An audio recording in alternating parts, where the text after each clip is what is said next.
I'm speaking about the evidence in relation to why these politicians are murderers. I put it to them, I put a challenge to them all. In fact, I put a challenge to the media in Western Australia to pull down one of these mini-strip ceilings in our schools and show the world what's sitting above our children's heads.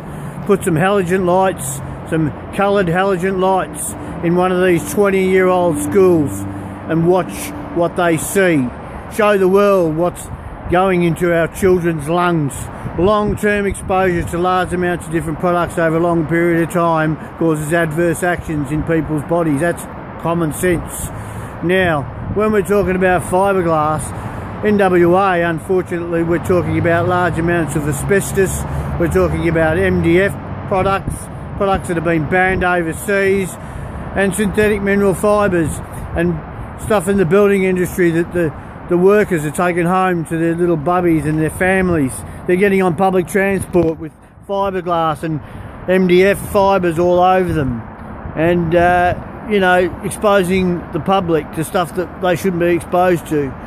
It's not on. It's got to stop. And when I say that there's evidence everywhere, it is everywhere. It's not only everywhere in our buildings and in our schools, it's in police stations. Even our poor coppers are taking it home to their families and to their little bubbies and their brothers and sisters. It's not on. It's got to stop. It's not good enough. Now, there's no laws over here that monitors any air monitoring, you know, and it gets carted into tips, carted into our streets, carted through our streets into tips, local tips, and who knows where it goes.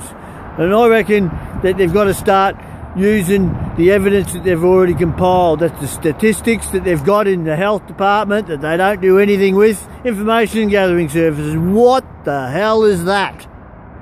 They're just information gathering services. They just gather information and compile it. They don't do anything with it. What a waste of a government department that is. Well, how about getting it out and put it on the table and start analysing it? And start analysing it as to see what people are getting what cancers from what. Start asking the questions, the right questions.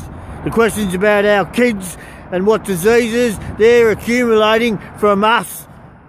But we're giving it to them. These people up here, they're giving it to them. It's not on, and it's got to stop. And I'm telling you, Mr. Prime Minister, Mr. Turnbull, who's taken over from Mr. Abbott. It was Abbott's job before. Well, now it's your job. You're the Prime Minister. You've got a duty of care, and you've got a responsibility to protect this country and protect this nation. Well, how about getting off your cocoa and updating the Poisons Act? And just the same as I said to the previous Prime Minister, we've got a responsibility to protect our little babies. And now it's your job. So you get off your cocoa and you do your job. Protect us. I'm Ellul and I'm signing off. See you on the next video.